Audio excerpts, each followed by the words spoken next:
გამარჯობა, მე რატი ვარ მუჯირი ჟურნალისტი. დღეს 29 ივლისია, თქვენ უყურებთ პოლონეთის საზოგადოებრივი მაუწყებლის ქართულენოვან პროექტს VT საქართველოს News-ი. ნაურუ საქართველოსთან დიპლომატიური ურთიერთობების აღდგენას ცდილობს. ზელენსკის წარმატებული ვიზიტი შტატებში და უკრაინის მიერ განადგურებული რუსული Wildberries-ი, რომელიც საქართველოში ფართოვდება. დღეს ჩვენი გუნდი ამ თემებზე მოგიყვებათ. ნაურუს რესპუბლიკამ გააუქმა ციტატა. ნაურუს რესპუბლიკასა და სამხრეთ ოსეთის რესპუბლიკას ასევე ცნობილს როგორც სახელმწიფო ალანიას შორის და ნაურუს რესპუბლიკასა და აფხაზეთის რესპუბლიკას შორის დიპლომატიური ურთიერთობები. ცნობას საქართველოს საგარეო საქმეთა სამინისტრო აუცილებს. აღნიშნულს მიესალმება და აცხადებს, რომ გადაწყვეტილება საერთაშორისო სამართლის ნორმების პატივისცემაა. ასევე საქართველოს მზადყოფნას გამოთქვამს ნაურუს რესპუბლიკასთან დიპლომატიური ურთიერთობები აღადგინოს. რადგან განცხადებაში არაა მითითებული ნაურუს რესპუბლიკამ დიპლომატიური ურთიერთობების გაწყვეტასთან ერთად გაიწვია თუ არა დამოუკიდებლობის აღიარება, ჩვენ უწყებას დამატებითი კითხვებით მივმართეთ ამ დეტალების დასაზუსტებლად, თუმცა პასუხი ამ დრომდე არ მიგვიღია. ამერიკის შეერთებული შტატების პრეზიდენტი დონალდ ტრამპი თეთრ სახლში უკრაინის პრეზიდენტ ვოლოდიმირ ზელენსკის შეხვდა. ლიდერებმა განიხილეს უკრაინის საჰაერო თავდაცვის გაძლიერება, მათ შორის პეტრიოტების სისტემების წარმოების საკითხი, ასევე რუსეთ-უკრაინის ომის დასრულების მიმართულებით შესაძლო დიპლომატიური ნაბიჯები. შეხვედრა დახურულ ფორმატში გაიმართა და მისი დეტალები საჯაროდ არ გახმეორებულა, თუმცა მოგვიანებით შეხვედრის შესახებ ვოლოდიმირ ზელენსკიმ Fox News-თან მიცემულ ინტერვიუში ისაუბრა. Today we had very good meeting with President Trump. ძალიან კარგი შეხვედრა ჰქონდა პრეზიდენტ ტრამპთან. ის დამთავრდა, რომ მოგცემს ლიცენზიას პეტრიოტების საწარმოებლად. ამის შემდეგ შეხვედრა ჰქონდა ამერიკის შეერთებული შტატების ძალიან ძლიერი სამხედრო ტექნოლოგიური კომპანიების წარმომადგენლებთან. ჩვენ მზად ვართ მხარი დაუჭიროთ ჩვენი მოკავშირეების ინიციატივას ჯერ ცეცხლის შეწყვეტა, შემდეგ კი პროცესის დიპლომატიურ გზაზე გადატანა. ცეცხლის შეწყვეტა საჭიროა იმისთვის, რომ ადამიანები აღარ იღუპებოდნენ. ეს არის ჩვენი პოზიცია, მაგრამ პუტინი, რასაც ვხედავთ, სრულიად საპირისპირო სიგნალებს აგზავნის. მას სურს ფართომასშტაბიანი მობილიზაციის გამოცხადება შემოდგომის დასაწყისიდან დამატებით 500,000 ჯარისკაცის გაწვევა. აი რა ხდება მის მხარეს. ამიტომ ვფიქრობ, რომ მას ნამდვილად არ სურს მშვიდობა. ვოლოდიმირ ზელენსკიმ ვაშინგტონში ვიზიტის ფარგლებში დონალდ ტრამპის გარდა კიდევ რამდენიმე შეხვედრა გამართა. მოლაპარაკებები იყო ფინეთის პრეზიდენტ ალექსანდრ სტუბთან, ასევე შეხვედრა ამერიკელ სენატორებსა და თავდაცვის ინდუსტრიის წარმომადგენლებს. უკრაინის პრეზიდენტმა ამერიკის შეერთებული შტატების სენატორებს მიმართა და კიდევ ერთხელ გაუსვა ხაზი უკრაინის საჰაერო თავდაცვის სისტემების და რუსეთის წინააღმდეგ სანქციების მნიშვნელობას. ვიზიტის ფარგლებში ზელენსკი ასევე დაესწრო გარდაცვლილი სენატორის ლინდსი გრემის სამგლოვიარო ცერემონიას. First of all, when we're thankful to senators and when we're thankful for this discussion. მადლობელი ვარ სენატორების იმ განხილვის გამო, რომელიც შედგა. დეტალურად ვისაუბრეთ იმაზე, როგორ შეიძლება უკრაინის დახმარება, რუსეთზე სანქციების ზეწოლა ძალიან მნიშვნელოვანია. ეს მხოლოდ იმაზე არ არის, როგორ შეუწყდეს რუსეთს ამ ომის დაფინანსება. ეს ასევე ძალიან ძლიერი სიგნალია ევროპისთვის, ძალიან ძლიერი სიგნალია უკრაინისთვის. ეს ჩვენი ხალხის უდიდესი მხარდაჭერაა. პარალელურად კი რუსეთის სტრატეგიულ დამარცხებაზე კრემლში ისევ ანერვიულდნენ. უკრაინის მიერ გახშირებული და გაძლიერებული იერიშების, ასევე ზელენსკის ვაშინგტონში ვიზიტის შემდეგ სერგეი ლავროვი ნერვიულობას არ მალავს.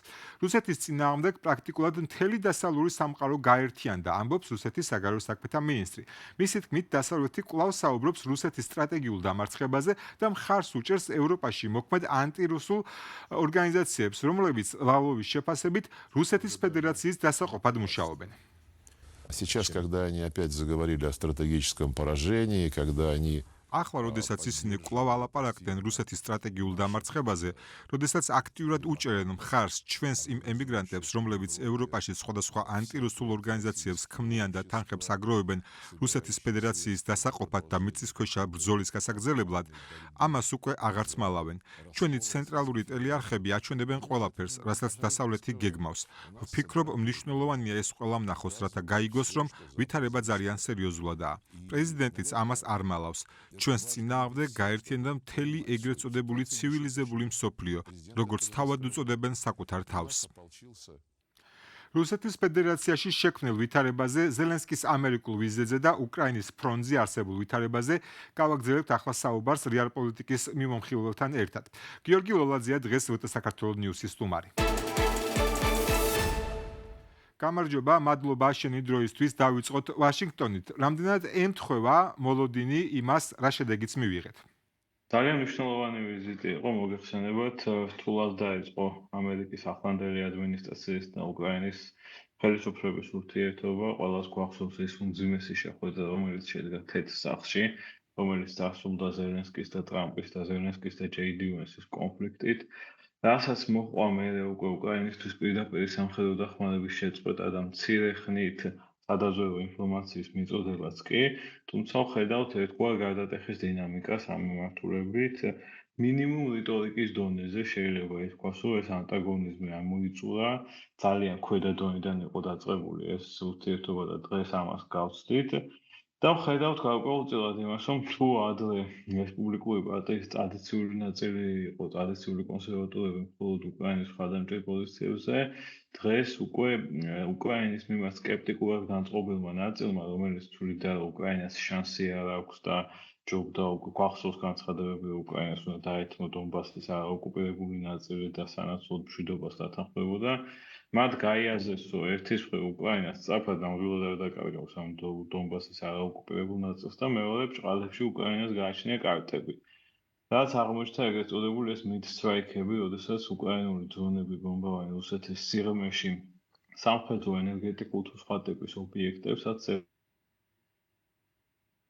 სერიოზულ პრობლემებს უქმნის რუსეთის ეკონომიკას და უთხრის ლეგიტიმაციას პუტინის ამ აგრესიას და ასევე ანგრევს იმ ნარატივს, რომ ეგრეთ წოდებული სპეციალური სამხედრო ოპერაცია სადღაც შორს მიმდინარეობს, მაგრამ ეს უბრალოდ რუსებს არ ეხებათ და ვერავინ უნდა გზნობდეს ამას პეტერბურგში და მოსკოვში და უნდა აგრძელებდნენ ტრადიციულად ჩვეულებრივ ცხოვრებას. ეს უკვე შეუძლებელია.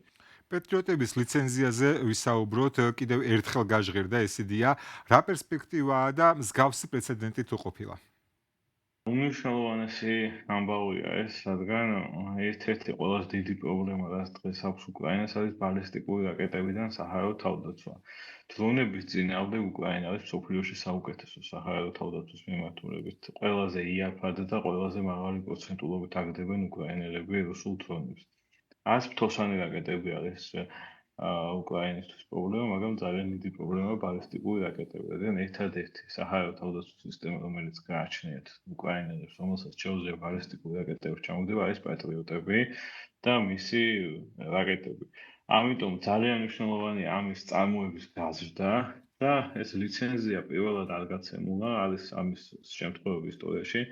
რამდენიმე წელს წინ მიცა ამერიკამ პატრიოტის რაკეტების წარმოების ლიცენზია გერმანიასა და სამხრეთ კორეას და გერმანია არის მოწინავე ამის მიწოდების ჯაჭვის აწყობაში და იმ ეტაპთან ყველაზე ახლოს რომ მან დაიწყოს წარმოება, იმიტომ რომ 24-ში მიიღო მან ეს ლიცენზია. თუმცა გერმანიას არ დაუწყია, ჯერ ეს კარგად აჩვენებს რამდენად რთული და გრძელი პროცესია, იმიტომ ეს ძალიან ძვირადღირებული და მაღალტექნოლოგიური რაკეტაა. სწორედ აქედან გამომდინარე, რომ უკრაინამ ეს პროცესი ნოლიდან არ დაიწყოს, ერთ-ერთ ვერსიად განიხილება, რომ გერმანიის ტერიტორიაზე შეიქმნას უკრაინული ლიცენზიის ფარგლებში, რომელი რაკეტებს უნდა აწარმოოს. მიუხედავად იმისა, რომ ეს გრძელვადიანი პერსპექტივაა, მიუხედავად იმისა, რომ ჯერ ის მხოლოდ რიტორიკის პოლიტიკაში ვრჩებით, მაინც ვხედავთ რუსეთის ანერგიულებას, ლავროვის განცხადებას ნახავდით, რომ ყველა რუსეთს ებრძვის. ნახეთ საზღვაო ძალების დღის ჩემი აზრით ძალიან კომიკური აღნიშვნა რუსეთში, რაზე მიუთითებს ეს ყველაფერი? რეალობა არის ის, რომ პრინციპში ბირთვული იარაღის გარდა რაც შეიძლებოდა ყველაფერი გამოიყენა რუსეთმა. რასაც მასობრივად აწარმოებდა, რასაც არამასობრივად აწარმოებდა, ისიც ყველაფერი გამოიყენა, ყველაფერი გამოცადა, რაც გამოსაცდელი იყო, მაგრამ მაინც ისევ იქ დონბასის იმ ნაწილებში დგანან, სადაც ისევ კონსტანტინოვკის ასაღებად ებრძვიან მოკლედ ამდენი თვე, ხო? აქედან გამომდინარე, რამე ხა განსაკუთრებულს ალბათ არ უნდა ველოდოთ, ერთადერთი რასაც უნდა ველოდოთ და შიშიც არის უკრაინაში და ყველგან არის, რომ როდესაც სახელმწიფო დუმის არჩევნები დასრულდება, პუტინი გამოაცხადებს მობილიზაციას, რაც ნიშნავს იმას, რომ ახალი საზღვარგარეთ ხორცი ეყოლება მას, ბევრად უფრო მეტი ვიდრე დღეს ყავს, რაც რა თქმა უნდა გაართულებს უკრაინის მდგომარეობას და უკრაინელები თავადაც ფიქრობენ, როგორ გამოასწორონ თავის ქვეყნის შიგნით ეს მობილიზაციის პრობლემები, რომ თავადაც შესაბამისი რაოდენობის დამცველით დახვდნენ ამ შეტევებს. თუმცა სადღაც ნოემბრამდე ალბათ ეს არ არის მოსალოდნელი, რადგან ისედაც პუტინის ლეგიტიმაცია გარკვეულწილად შეელყეულია და ამას აჩვენებს თავად კრემლის მიერ კონტროლირებადი სოციოლოგიური კვლევების შედეგები, რომლებშიც მცირე, მაგრამ ისინი რო წერენ, რომ ეს მცირე კლება, ეს ნიშნავს, რომ რეალურად დიდია მისი ლეგიტიმაციის კრიზისი და ზოგადად ომის მხარდაჭერის შემცირება. ამას ხელს უწყობს მათ შორის Wildberries-ის საწყობებზე ძალიან წარმატებული დარტყმები. რამდენად იყო მოსალოდნელი, რომ უკრაინელებისთვის ეს იქნებოდა სამიზნე, დღეს ასევე ვკითხულობდი, რომ დარტყმებმა აი ამ დარტყმებას შესაძლოა რუსეთის საბანკო სისტემა ჩამოშალოს, რამდენად იზიარებთ ამ პოზიციას. პირველ რიგში ეს იმის ნაწილია, რომ ომი ყველას უნდა შეეხოს, ალბათ ეს არის. მეორე არის ის, რომ Wildberries თავისი სამხედრო კომპონენტი გააჩნდა იმ თვალსაზრისით, რომ ბევრი სამხედრო ან მათი მხარდამჭერი ამ პლატფორმის საშუალებით ყიდულობდა სხვადასხვა ტიპის არასამხედრო აღჭურვილობას ჯარისკაცებისთვის, რომლებიც მათ ფრონტზე სჭირდებათ. და ვნახეთ, რომ Wildberries-მა ეს სექცია საერთოდ გააქრო თავის პლატფორმებზე, ხა აღარ იძებნება. მესამე ალბათ არის ის, რაც თქვენ ახსენეთ, აი ყველა ნახა უკვე სოციალურ ქსელებში დერი პასკასის განცხადება, რომ Wildberries-ის ჩამოშლა რუსეთის საბანკო სექტორს ჩამოშლის, იმიტომ რომ უზარმაზარი ვალები აქვს თავად Wildberries, რუსული ბანკების და პირველ რიგში Sberbank-ის და მას თუ აღარ ექნება უნარი რომ გადაიხადოს ეს ვალები, მერე რა თქმა უნდა ეს პრობლემური გახდება მთელი საბანკო სექტორისთვის და მე მეუწევს სახელმწიფოს ამის სუბსიდირება. აქედან გამომდინარე, ეს დიდი დარტყმა ფინანსური სექტორისთვის და მეორე სფერო, რა თქმა უნდა, ეს არის იმის ნაწილი, რომ ყველამ უნდა იგრძნოს და ასევე ეს არის ერთგვარი სიმეტრიული პასუხი იმაზე, რასაც რუსეთი უკრაინაში აკეთებდა, იმიტომ ისინი ბომბავდნენ ამ ტიპის ობიექტებს, ამაზე რუსეთის ტერიტორიაზე იგივე ნოვა პოშტას და სხვებსაც და ასეთ ვიცი რა დავარქოთ მიმწოდებელ კომპანიებს გამოწერაზე, რასაც იყენებენ მოქალაქეები, მათ შორის სამოქალაქო დანიშნულების და ყველაფერზე ნელ-ნელა სიმეტრიულ პასუხს მიიღებს რუსეთი და სხვათა შორის დიდი შიში და მოლოდინი არსებობს რუსეთში წლევანდელი ზამთრის. მადლობა, ჩვენს კითხვებს გიორგი ლოლაძე პასუხობდა. ინტერვიუს სრული ვერსია ჩვენი სოციალური მედიის პლატფორმებზე შეგიძლიათ ნახოთ. აქვე გთხოვთ გამოიწვიოთ VT საქართველოს ნიუსი, როგორც YouTube-ზე, ასევე Facebook-ზე.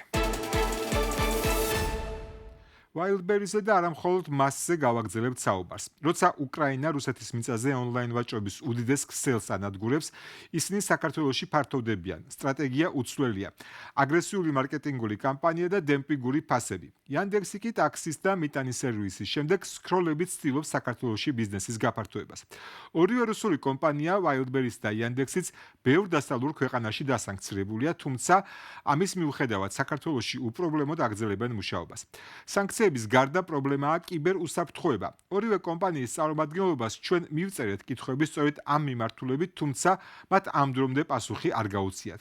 როგორ და რატომ ფუნქციონირებს შეუფერხებლად საქართველოში რუსული სანქცირებული კომპანიები? ნინო ვარძელაშვილის სიუჟეტი. ეგრეთ წოდებული რუსული Amazon-ი Wildberries-ი თბილისში აგრესიულ მარკეტინგულ კამპანიას იწყებს. სარეკლამო ბანერები ქუჩებში და სოციალურ მედიაში. რუსეთში აკრძალულ Instagram-ს Wildberries-ი ქართულ აუდიტორიაზეც დომისთვის იყენებს. კომპანია ხსნის ოფისებს მთელ ქვეყანაში. უკვე ფუნქციონირებს 59 ამანათების გაცემის ოფისი თბილისში და 30-მდე ოფისი რეგიონებში. რუსული ბიზნესი, რომელიც საქართველოში ფართოვდება, უკრაინის სტრატეგიული სამიზნეა. Wildberries-ის საწყობებს ყოველდღიურად წერტილოვნად უტევენ უკრაინული დრონები. სხვადასხვა წყაროს მიხედვით, ზარალი $9 მილიარდ აღწევს. კომპანია რუს გამყიდველებს ზარალს არ უნაზღაურებს. Вы это видите? Это просто пиздец. Все то, что я выстраивала 2 года по крупицам, просто сгорело. Я уже не могу сдерживать слезы. Объясните мне, когда это Wildberries-ი დასანქცირებულია ამერიკის შეერთებული შტატების მიერ. მტრული სიმბოლიკისა და ეროვნული უსაფრთხოების გამო აკრძალულია ევროპის ქვეყნების ნაწილში, მათ შორის ლატვიაში, პოლონეთსა და უკრაინაში. დასანქცირებულია და ბევრ ქვეყანაში შეზღუდულია Yandex-იც. როგორ მუშაობს რუსული ტექნოლოგიური გიგანტი საქართველოში?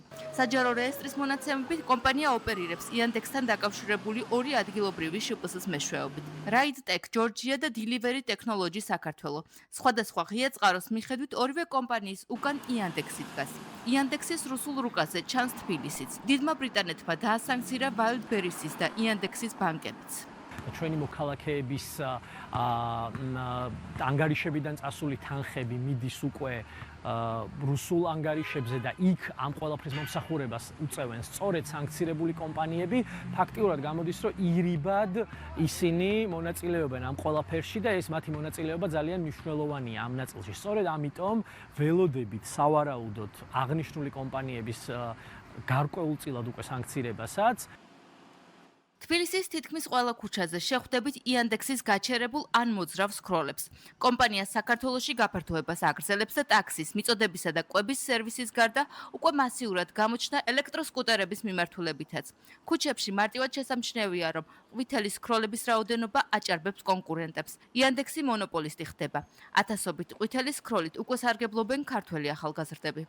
Wildberries-ის, Yandex-ის და სხვა რუსული სერვისების მეშვეობით აკუმულირების შემთხვევაში ფაქტიურად წვდომას ვაძლევთ ჩვენივე ნებით, უცხო ქვეყნის და მათ შორის ყველაზე მთავარი და მნიშვნელოვანი არის, რომ ჩვენი ოკუპანტი ქვეყნის სპეცსამსახურებს ვაძლევთ წვდომას პრაქტიკულად მთელ საზოგადოებაზე, რომელიც არის მისი, ასე ვთქვათ, ფოკუსი კონკრეტული ჰიბრიდული ომის ფარგლებში, თუნდაც სუსტი წერტილები, მოწყვლადობა, რა გვტკივა, რა გვაინტერესებს, რა მიმართულებით გადავადგილდებით. იანდექსის ელექტროსკუტერებიც აკრძალულია ბევრ ქვეყანაში. რუსეთისა და საქართველოს გარდა ოპერირებს ბელარუსში, ყაზახეთში, უზბეკეთსა და სომხეთში. 2024 წელს პერსონალურ მონაცემთა დაცვის ინსპექტორმა იანდექსი შეამოწმა და ქართული მომხმარებლების ინფორმაციის გაჟონვისთვის დააჯარიმა. ქართული ოცნების ხელისუფლებამ პერსონალურ მონაცემთა დაცვის სამსახური გააუქმა. იქამდე ერთი წლით ადრე კი 2023 წელს რუსეთის მთავრობამ დადგენილება გამოსცა, რომლის მიხედვითაც ტაქსის სერვისის გამცემ კომპანიებს ავალდებულებს რუსეთის ფედერალური უსაფრთხოების სამსახურს FSB-ს მისცენ ავტომატური წვდომა საინფორმაციო სისტემებსა და მონაცემთა ბაზებზე რუსეთში და მის ფარგლებს გარეთ. კომპანია ამტკიცებს, რომ ქართველი მომხმარებლების პერსონალური ინფორმაცია გერმანიაში ინახება. თუმცა სპეციალისტები განმარტავენ, რომ კიბერსამყაროში გეოგრაფიული საზღვრები არ არსებობს და წვდომა რუსულ სპეცსამსახურებს ავტომატურ რეჟიმში აქვთ. სადაც გინდა გქონდეთ მასზე წვდომა, ვისაც აქვს სამართავად, ეს არის მთავარი. და რას სიხშირით არის წვდომა, ილოგება თუ არა, სად არის ამისი სარეზერვო ასლები, ბექაპების აკეთდება მონაცემების. თავად გერმანიიდანაც შეიძლება ხდებოდეს ამის მართვა, ოღონდ ეს მმართველი იყოს რუსეთის წარმომადგენელი. ვირტუალურმა სამყარომ ეს გეოგრაფია წაშალა საერთოდ, ყველგან შეგიძლია წვდომა გქონდეს. ტრული ოკუპანტის სახელმწიფოს ხელში გადაცემული უწყვეტი ინფორმაცია ჰიბრიდულ საფრთხეს კიდევ უფრო ზრდის. ამის გამოცდილება კი საქართველოს უკვე აქვს. 2008 წლის ომის დროს რუსეთმა საქართველოს წინააღმდეგ სამხედრო შეიარაღებასთან ერთად კიბერომი აწარმოა. ეს შემთხვევა ომის ისტორიაში შევიდა როგორც პრეცედენტი. დღეს კი ამ მეთოდს რუსეთი იყენებს უკრაინის წინააღმდეგაც. იანდექსი საკუთარი საძიებო სისტემიდან შლიდა და მალავდა ინფორმაციას უკრაინის ომის შესახებ. 2008-ში ძირითადი სამიზნეები იყო სამთავრობო სტრუქტურები, მედია და საკომუნიკაციო ქსელები. ომიდან 18 წლის შემდეგ რუსეთი საკუთარი ჰიბრიდული ინსტრუმენტებით სწავლობს და აგროვებს საქართველოს მოსახლეობაზე სრულ პერსონალურ ინფორმაციას, რომელსაც მას ჩვენივე ნებით ვაძლევთ საიტზე ან აპლიკაციაში მონაცემების შეყვანით. დღეისთვის სულ ეს იყო. ჩვენ ვაგრძელებთ მუშაობას, რომ თქვენამდე მოვიტანოთ თავისუფალი სიტყვა, თავისუფალი ევროპიდან, თავისუფალი საქართველოსთვის. დროებით.